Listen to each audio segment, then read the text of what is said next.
hello गाते को check का हेना पे आशा करी भागी के हेना पे इᱧ भागी के हेनाña हे इने नावा मिटang वीडियो आगु गाते पे रास्ता खना चला खानाኝ ओकातेñ चला खाना ले पे से ड्रैगन गाछ आगु छात खना मिटang ड्रैगन गाछ ᱤᱧ ᱧᱮᱞ ᱧᱟᱢ ᱠᱟᱫᱟ ᱱᱚᱣᱟ ᱵᱟᱜᱟᱱ ᱯᱤᱪᱷᱚᱱ ᱨᱮ ᱢᱤᱫᱴᱟᱝ ᱪᱷᱟᱫ ᱨᱮ ᱦᱮᱱᱟᱜᱼᱟ ᱟᱨ ᱚᱱᱟᱧ ᱟᱹᱜᱩ ᱠᱮᱜᱼᱟ ᱩᱱᱠᱩ ᱚᱲᱟᱜ ᱪᱟᱞᱟᱣ ᱠᱟᱛᱮ ᱟᱹᱰᱤ ᱨᱤᱠᱩᱭᱮᱥᱴ ᱠᱟᱛᱮ ड्रैगन गाछ आगु ᱠᱮᱜᱼᱤᱧ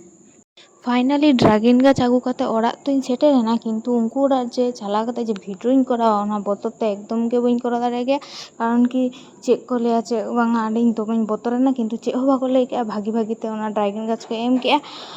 ओड़ा रे हेज काते नेल दापे नोआ कामी को शुरू किया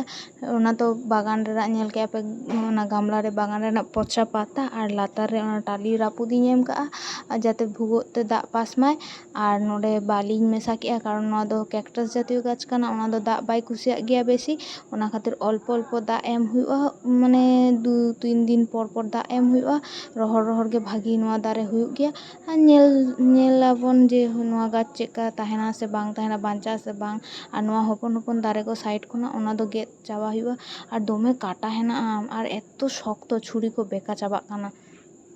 ड्रैगन दारे जे नौका शक्तो हुआ गया इन बन बड़ाई गया तेहें गिन बड़ाई के जे नुना शक्तो बाबरे एकदम और छोटो छोटो दोमे काटा हेना शुधु ओना गेद दें और ओना काटा इña तीरे बोलन काना किन्तु ताव इña स्वभाव तो तीसो बांग चाबा गया इन जहाँ रेगे दारे नेल ᱧᱟᱢᱟ ओना दारे गे आगू काते नोडे बागान रे लगा लगा ते पूरा एकदम बागान भर्ती चाबा कान तिña जहान दारे गे बाहा दारे जहाँ फल दारे ᱧᱟᱢᱟᱹᱧ ओना गिñ आगू काते बागान रे लगाव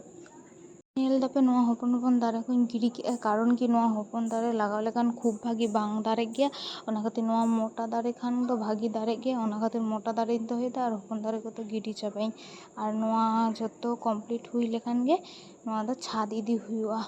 और जा उद्गोर काना तो भागी बांग बुझो काना लगन लगन कराव काते ओड़ा बोलो हुआ कारण दोमे सितुंग का एकदम भागी बांग बुझो काना